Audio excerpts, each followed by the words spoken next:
अस्सलाम वालेकुम dear students. आज का जो हमारा टॉपिक है वो है मैकेनिज़्म ऑफ ब्रीदिंग, कि सांस लेने का जो पूरा प्रोसेस है, वो अमल है, किस तरह से जो है कंटिन्यू होता है, किस तरह कौन कौन से जो हैं पार्ट्स हैं वो जो उसमें इन्वॉल्व हैं, या कौन से ऐसे मसल्स हैं या कौन से ऐसे ऑर्गन्स हैं जो सांस लेने के अमल में हेल्प आउट करते हैं। ब्रीदिंग की बात करें, सांस लेने का अमल की बात करें तो फर्स्ट ऑफ ऑल तो हम बात करते हैं कि सांस लेना और सांस का खारिज करना, दो इसमें है पार्ट्स हैं। एक तो हम सांस को अपने बॉडी के अंदर ले जाते हैं जिसको हम इनहेलेशन कहते हैं, या बाद औक़ात इसको इंस्पायरेशन कह दिया जाता है। और जब हम सांस को बाहर निकालते हैं तो इसको हम एक्सेल कहते हैं, या इसको एक्सपायरेशन भी कह दिया जाता है। तो ब्रीदिंग का जो ये प्रोसेस है, सांस लेने का जो अमल है, इसका सिग्नल कहाँ से आता है? इसका सिग्नल आता है हमारे ब्रेन से। हमारे ब्रेन ने सिग्नल सेंड करना है कि अब हमने सांस लेनी है, सिग्नल सेंड करता रहता है। और इसका सेंटर क्या है? Medulla oblongata. मेडुला ओब्लोंगेटा से सिग्नल जाता है हमारी बॉडी की तरफ कि हमने सांस लेनी है। तो अब एक और क्वेश्चन यहाँ से ये रेज होता है कि आया कि ब्रीदिंग जो है ये वॉलंटरी है या इनवॉलंटरी है। वॉलंटरी और इनवॉलंटरी की बात करें तो वॉलंटरी एक्शंस वो होते हैं जिसमें हमारे ब्रेन की जो है मर्जी शामिल होती है, या हमारा ब्रेन जो है उसको सिग्नल करता है कि हमने ये काम करना है, और हमारी कॉन्शियस में होता है, हमारे इख्तियार में होता है कि हमने वो काम करना है या नहीं करना है। जैसे हमारा बाइसेप्स मसल हो गया, अगर हम कोई एक्सरसाइज कर रहे हैं और मसल्स अपने को कॉन्ट्रैक्ट और रिलैक्स करते हैं तो वो सारा जो हो रहा होता है मसल की कॉन्ट्रैक्शन और रिलैक्सेशन, वो हमारी मर्ज़ी से हो रहा होता है। जैसे हमने अगर कोई वेट लिफ्ट करना है तो हम अपने मसल्स को या रिलैक्स से हो रहा है, मर्ज़ी से हो रहा है, मर्ज़ी से हो रहा है सारा काम, तो इसको हम क्या नाम देते हैं? वॉलंटरी एक्शन का। और इनवॉलंटरी कौन से होते हैं? जो ऑटोमेटिक होते हैं, जिसमें हमारी कोई मर्ज़ी नहीं होती। अब अगर ब्रीदिंग की बात की जाए तो नॉर्मली तौर पे ये सोचा जाता है कि ब्रीदिंग जो है ये क्या है? वॉलंटरी है, मीन्स हमारी मर्ज़ी से है, जो कि हम अपनी सांस अगर रोक लें तो क्या है कि सांस नहीं लेंगे हम। अगर हम सांस थोड़ी सी तेज़ लेना शुरू कर दें ऐसे, तो सांस को हम तेज़ी से भी वो है इनहेल कर सकते हैं। तो ये क्या है? फर्स्ट ऑफ ऑल तो हम सोचते हैं कि ये वॉलंटरी है, लेकिन अगर हम मसरूफ़ हैं, कोई काम कर रहे हैं, तो उस दौरान हमारा जहन नहीं सोचता, या हमारी बॉडी हमारा ब्रेन जो है इसको नहीं सोचने देता कि हम जो है सांस ले रहे हैं या नहीं ले रहे हैं। हमें पता ही नहीं होता कि हम सांस ले रहे हैं, ऑटोमेटिक होता है। फिर वो ड्यूरिंग दी जब हमारा जो हम किसी एक्टिविटी में जो है मसरूफ़ हो जाते हैं तो हमें पता ही नहीं होता। वैसे नॉर्मली तौर पे भी सोचा जाए तो हमें पता नहीं होता कि हम सांस ले रहे हैं। अगर हम बेहोश हो जाते हैं तो फिर भी हम सांस ले रहे होते हैं। अगर नींद में हैं हम, फिर भी हम सांस ले रहे हैं। तो इसलिए हम ब्रीदिंग को क्या कह देते हैं कि ये क्या है? ऑटोमेटिक एक्शन है। फर्स्ट ऑफ ऑल वॉलंटरी कह रहे थे, लेकिन इसको ऑटोमेटिक कहना ज़्यादा सूटेबल होगा। और जो ब्रीदिंग का प्रोसेस है, इसमें हमारे पास जो है हमारे लंग्स इन्वॉल्व होते हैं, और हमारी रिब केज है। इसके ब्रीदिंग के प्रोसेस में हमने बेसिकली ये 4 से 5 जो हेडिंग्स हैं, इसकी बेस पे हमने सारा प्रोसेस डिस्कस करना है। एक तो फर्स्ट ऑफ ऑल हम डिस्कस करते हैं कि इंटरकॉस्टल मसल्स। इंटरकॉस्टल मसल्स कौन से मसल्स हैं? ये जो हमारी पसलियां हैं, जो हमारे सीने पे में मौजूद हैं, 12 पेयर्स ऑफ रिब्स हैं, लेकिन यहाँ पे मैंने कम पेयर्स शो किए हुए हैं क्योंकि जगह जो है इतनी ज़्यादा नहीं है कि 12 पेयर्स को कंप्लीट शो किया जा सके। तो इसलिए मैंने आसानी के लिए जो है जितने पेयर मुझसे शो हो सकते थे वो मैंने कर दिए हैं। तो हमारी पसलियों के दरमियान, ये जो हमारी पसलियों के पेयर्स हैं, इनके दरमियान ये जो खाली जगह है, ये एक्चुअली खाली नहीं होती। यहाँ पे मांस होता है, मसल्स होते हैं, इन मसल्स को हम क्या नाम देते हैं, इंटरकॉस्टल मसल्स का। ये इंटरकॉस्टल मसल्स ही हैं जो कि सारा ब्रीदिंग का जो मैकेनिज्म है उसको कंट्रोल करवा रहे होते हैं। कौन से मसल्स हैं? इंटरकॉस्टल मसल्स ही वो बेसिक मशीनरी है जो कि इनहेलेशन और एक्सहेलेशन के प्रोसेस को कंट्रोल कर रही होती है। और उसके बाद हमारे पास क्या है, नंबर सेकंड पे हमारे पास आ जाता है रिब केज। रिब केज क्या है? एक पिंजरा है, हमारी पसलियों का एक पिंजरा है। जैसे अगर परिंदे वगैरह की बात करें, एक मिनट मैं अगर यहाँ से ड्राइंग टूल लूँ तो आपको थोड़ा क्लियर कर देता हूँ कि कंसिडर करें ये एक यहाँ पे एक पिंजरा है। तो पिंजरा अगर देखें तो पिंजरा थोड़ा सा इस शेप में होता है।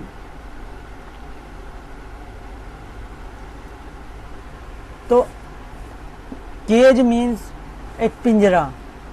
जैसे हम परिंदों के लिए पिंजरा बनाते हैं तो वो इस तरह से होता है, बिल्कुल उसी तरह हमारे सीने के अंदर हमारी पसलियों का एक पिंजरा नुमा जो है, ये देखें एक पिंजरा नुमा स्ट्रक्चर जो है हमारे सीने के अंदर प्रेजेंट है।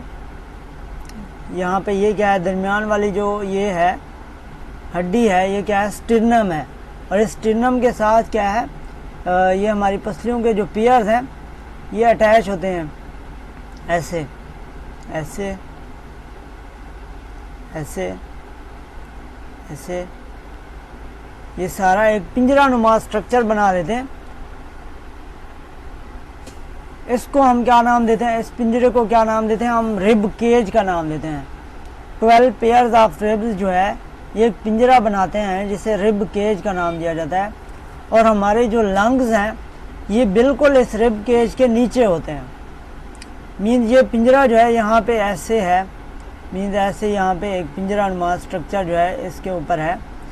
तो नॉर्मली तौर पे हम इसको शो नहीं करते, इस डायग्राम में शो नहीं किया गया, लेकिन ये जो हमारी रिब्स का ये वाले जो कोने हैं,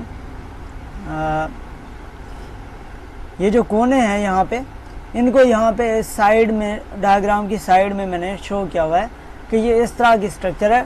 और ये रिब्स जो हैं बिल्कुल हमारे लंग्स के ऊपर कवर कर रही होती हैं, हमारे लंग्स को, हमारे इंटरनल ऑर्गन्स को ये ऊपर से कवर करती हैं और प्रोटेक्शन प्रोवाइड करती हैं। लेकिन यहाँ पे मैंने रिब्स को शो नहीं किया हुआ क्योंकि डायग्राम जो है वो थोड़ी ख़राब हो जाती है अगर रिब्स को यहाँ पे ऊपर शो किया जाए। और ये रिब्स के जो कोने हैं इनके दरमियान ये रेड से जो डॉट लगाए गए हैं, ये डॉट एक्चुअली जो है इंटरकॉस्टल मसल्स के लिए मैंने शो किया हुआ है कि यहाँ पे एक रिब और दूसरी रिब के दरमियान यहाँ पे जो मसल्स की एक लेयर होती है, ये इसको मैंने रेड पेंसिल से शो किया हुआ है, ये इंटरकॉस्टल मसल्स हैं। रिब केज के बाद हमारे पास जो नेक्स्ट है, हमारे पास क्या है, डायाफ्राम है। अगर हम अपनी बॉडी की बात करें तो हमारी बॉडी जो है एक कमरे की तरह है। वैसे तो ज़ाहरी तौर पे देखा जाए तो अक्सर स्टूडेंट्स सोचते हैं कि हमारा ये जो सीने का पोर्शन है, हमारी बॉडी का ये जो एब्डोमिनल या जो थोरेसिक रीजन है, इसको एक कमरा कंसीडर किया जाता है कि ये एक कमरा ही है। लेकिन अगर इसको स्ट्रक्चरली देखा जाए तो एक्चुअली ये दो कमरे हैं। मीन्स अगर इसको हम थोड़ा सा अपनी बॉडी को ऐसे ड्रा करें, ये देखें, वैसे कंसीडर किया जाता है कि ये एक ही कमरा है, लेकिन ये एक कमरा नहीं है, एक्चुअली ये दो कमरे हैं। दो कमरे किस तरह से हैं कि एक कमरा यहाँ तक है और ये क्या है, हमारा थोरेसिक रीजन है। जहाँ तक ये रिब केज है, ये रिब केज तक ये एक कमरा है। इसके नीचे एक छोटी सी दीवार है, पतली सी दीवार है मसल्स की, जो कि नीचे के जो हमारे एब्डोमिनल रीजन है, इंटेस्टाइन और बाकी जो पोर्शन है वो यहाँ पे पड़ा होता है नीचे वाले कमरे में। तो नीचे वाले कमरे को और ऊपर वाले कमरे को एक छोटी सी पतली सी जो दीवार है, पर्दा है, वो इसको सेपरेट कर रहा है, मसल्स का एक पर्दा है। उस पर्दे को हम क्या नाम देते हैं? उस पर्दे को हम नाम देते हैं डायाफ्राम का। वो जो पर्दा है जो हमारे बॉडी के दो कमरों को सेपरेट कर रहा है, उसको हम क्या नाम देते हैं? डायाफ्राम का नाम देते हैं। और ये डायाफ्राम ही है, ये बिल्कुल जो है हमारी रिब केज के नीचे यहाँ पे पड़ा होता है नीचे। इसकी शेप की बेस पे हम अगर तो ये मैंने आपको बताया कि ये एक मसल का जो है पर्दा है, एक मसल्स की दीवार है जो कि सेपरेट कर रही है, जो कि रिब केज को नीचे की तरफ से सपोर्ट दे रही है। अगर ये मसल्स कॉन्ट्रैक्ट होते हैं या रिलैक्स होते हैं तो उसी की बेस पे जो है हम एक्सेल और इनहेल का जो प्रोसेस है उसको थोड़ा सा डिस्कस करते हैं कि डायाफ्राम के कॉन्ट्रैक्शन और रिलैक्सेशन की बेस पे भी एक्सेलेशन और इनहेलेशन को डिस्कस किया जाता है। अगर तो डायाफ्राम के जो मसल्स हैं वो रिलैक्स फॉर्म में हों, लूज फॉर्म में हों, तो ये मोर डोम लाइक होते हैं, ऐसे मोर डोम लाइक। मीन ये जो लंग्स की या जो रिब केज की ये वाली जो जगह है, ये इसमें इस तरह से डोम लाइक स्ट्रक्चर बना देते हैं, मोर डोम लाइक स्ट्रक्चर। अगर तो ये रिलैक्स हैं, मीन्स ये नॉर्मल पोजीशन में पड़े हुए हैं, रिलैक्स कंडीशन में, इस कंडीशन में क्या होगा कि यहाँ पे जो ये जो स्पेस है ये क्या हो जाती है? कम हो जाती है, क्योंकि ये यहाँ पे पहुँच गया है। ये स्पेस क्या हो जाती है? कम हो जाती है। ये स्पेस कम होगी तो ऑटोमेटिकली यहाँ पे जो एयर है वो क्या हो जाएगी? एक्सेल हो जाएगी बाहर की तरफ। लेकिन इसके उलट क्या होता है? ड्यूरिंग द इनहेलेशन क्या होता है कि ये जो डायाफ्राम है ये क्या होता है? लेस डोम लाइक होता है। और ये क्या करता है? डायाफ्राम क्या करता है? कॉन्ट्रैक्ट करता है, इसके अंदर खिंचाव पैदा होता है। जैसे ये खिंचाव पैदा होता है ये क्या होता है? लेस डोम लाइक होता है, ये इस फॉर्म में आ जाता है, लेस डोम लाइक। जब ये लेस डोम लाइक शेप में होता है तो ये जो स्पेस है ये क्या हो जाती है? ज़्यादा हो जाती है। स्पेस अगर ज़्यादा होगी तो यहाँ से जो एयर है वो इधर इस स्पेस के अंदर आ जाएगी और इनहेलेशन का जो प्रोसेस है वो क्या हो जाएगा? कंप्लीट हो जाएगा, इनहेलेशन का प्रोसेस हो जाएगा। तो डायाफ्राम जो है वो एक्सहेलेशन और इनहेलेशन को क्या करता है? कंट्रोल करता है, जैसे कि रिब केज या इंटरकॉस्टल मसल जो हैं वो कंट्रोल कर रहे होते हैं।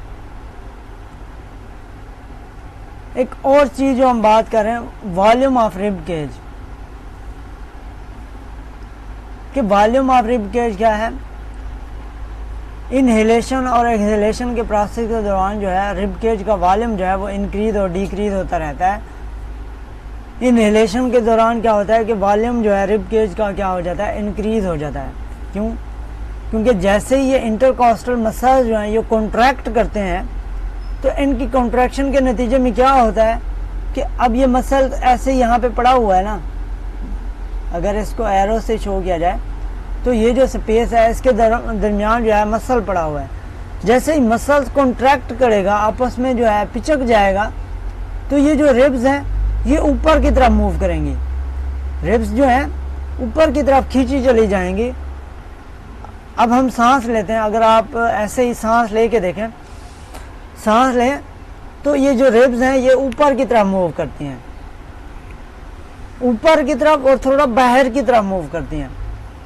जैसे ही रिब्स, जैसे ही हम सांस लेते हैं तो रिब्स क्या करते हैं? रिब के जो हमारा ऊपर की तरफ और थोड़ा बाहर की तरफ फॉरवर्ड मूव करता है, अप एंड फॉरवर्ड। जैसे ये अप और फॉरवर्ड मूव करता है तो इसके अंदर जो स्पेस है लंग्स के दरमियान, जो लंग्स के अंदर जो स्पेस है वो क्या हो जाती है?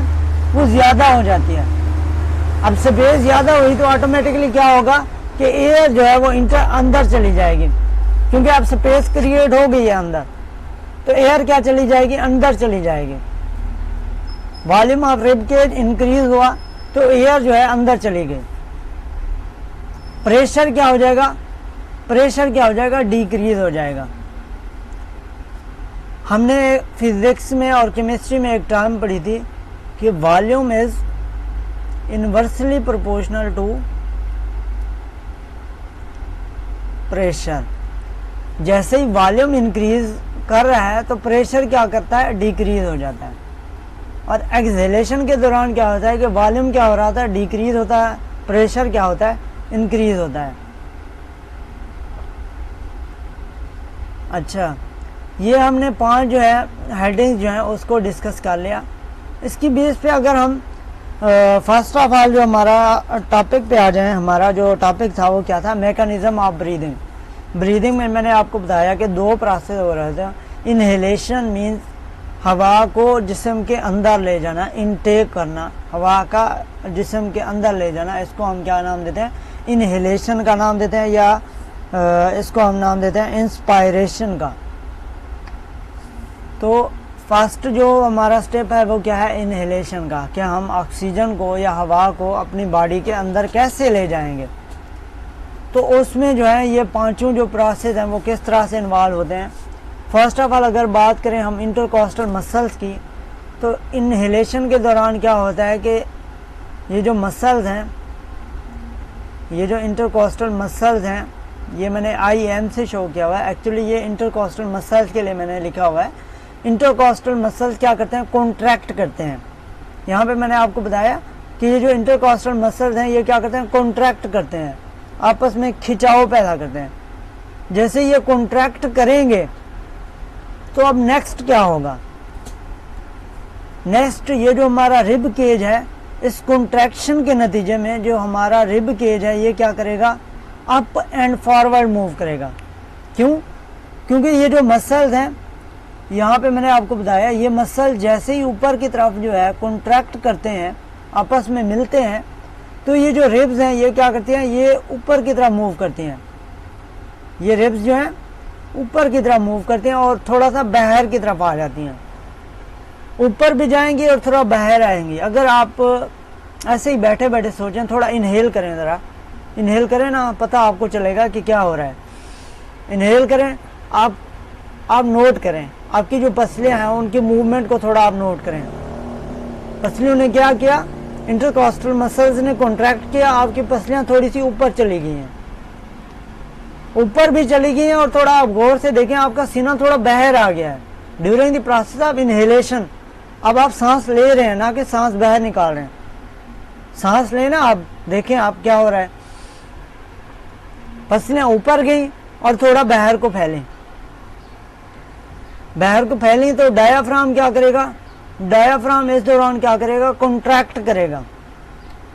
जैसे ही डायाफ्राम कॉन्ट्रैक्ट करेगा तो ये क्या हो जाएगा, लेस डोम लाइक हो जाएगा, इसकी शेप क्या हो जाएगी, लेस डोम लाइक। तो ये जो कैविटी है, ये जो स्पेस है, ये क्या हो जाएगी, ये इंक्रीज हो जाएगी। जैसे ये स्पेस और कैविटी इंक्रीज हो जाएगी तो वॉल्यूम ऑफ जो रिब केज है, ये जो वॉल्यूम है इसका अंदर वाला वॉल्यूम जो है ये क्या हो जाएगा, इंक्रीज हो जाएगा, और प्रेशर जो है वो क्या हो जाएगा, डिक्रीज हो जाएगा। इस सारे प्रोसेस के नतीजे में एज ए रिजल्ट क्या हो जाएगा कि एयर जो है वो बाहर से अंदर की तरफ इंटर हो जाएगी। इनहेलेशन का प्रोसेस यहाँ पे कंप्लीट हो गया कि एयर जो है वो हमारे फेफड़ों के अंदर जो है चली गई है। अब एक्सहेलेशन का प्रोसेस क्या है, वो बिल्कुल इसके उलट है। एक्सहेलेशन के दौरान क्या होगा कि जो इंटरकोस्टल मसल्स हैं ये क्या हो जाएंगे, रिलैक्स हो जाएंगे। जैसे ये रिलैक्स होंगे मीन्स ये डाउनवर्ड थोड़ा सा फैल जाएंगे, तो ये जो पसलियां हैं ये क्या करेंगी, ये डाउनवर्ड मूव करेंगे, डाउनवर्ड एंड इनवर्ड। अब आपने सांस लिया ना, थोड़ा सा सांस लें, अब सांस को छोड़ेंगे तो पसलियां जो हैं वो आप देखें नीचे की तरफ मूव कर गई हैं और थोड़ा अंदर की तरफ गई हैं। सांस लेने के दौरान सीना बाहर की तरफ निकला था ना, और सांस छोड़ने के दौरान सीना थोड़ा अंदर की तरफ जाता है। अब ये रिब के जो है अंदर की तरफ जाएगी तो ये जो डायाफ्राम है ये क्या करेगा, ये रिलैक्स कंडीशन में चला जाएगा। और रिलैक्स कंडीशन में मैंने आपको बताया कि डायाफ्राम जो है ये क्या होता है, मोर डोम लाइक होता है। और मोर डोम लाइक शेप में क्या होगा, ये जो वॉल्यूम है रिब केज का ये क्या हो जाएगा, कम हो जाएगा। और प्रेशर जो है यहाँ पे जो प्रेशर है ये क्या हो जाएगा, इंक्रीज हो जाएगा। क्यों, क्योंकि वॉल्यूम जैसे ही कम हुआ तो प्रेशर क्या था हमारा, वॉल्यूम के इन्वर्सली प्रोपोर्शनल था। अब ये वॉल्यूम जो है कम हुआ तो प्रेशर ऑटोमेटिकली क्या हो जाएगा, ज़्यादा हो जाएगा। प्रेशर ज़्यादा हुआ, बाहर प्रेशर कम है तो हवा क्या करेगी, यहाँ से ज़्यादा प्रेशर से कम प्रेशर वाले इलाके की तरफ आ जाएगी। ऐसे ही होती है ना मूवमेंट, ज़्यादा प्रेशर से कम प्रेशर वाले इलाके की तरफ। पहले यहाँ पे प्रेशर कम था, बाहर प्रेशर ज़्यादा था, तो हवा कैसे मूव कर गई थी? ज़्यादा प्रेशर से कम प्रेशर वाले इलाके की तरफ, लंग्स की तरफ मूव कर गई थी। अब क्या है, प्रेशर जो है यहाँ पे ज़्यादा है, प्रेशर यहाँ पे ज़्यादा है और यहाँ पे जो प्रेशर है वो कम है, तो हवा क्या करेगी? ज़्यादा प्रेशर से कम प्रेशर वाला इलाके की तरफ मूव करेगी और वो बाहर आ जाएगी। इस प्रोसेस को हम क्या नाम देते हैं? एक्सहेलेशन का नाम देते हैं। और इस तरह से जो हमारा ब्रीदिंग का प्रोसेस है वो कंप्लीट हो जाता है। ब्रीदिंग में आपने देखा कि कौन कौन सी जो है मसल्स इन्वॉल्व हैं। हमारे इंटरकोस्टल मसल्स इन्वॉल्व हैं, हमारा रिब केज इन्वॉल्व है, डायफ्राम का जो मसल है वो इन्वॉल्व है। तो ये तीन जो है पार्ट्स जो हैं ये क्या करते हैं? ब्रीदिंग के प्रोसेस को जो है कंट्रोल कर रहे होते हैं। तो आज के लेक्चर में इतना ही। इंशाल्लाह कल आपसे मज़ीद जो है नेक्स्ट लेक्चर में मुलाकात होगी। थैंक यू, अल्लाह हाफिज़।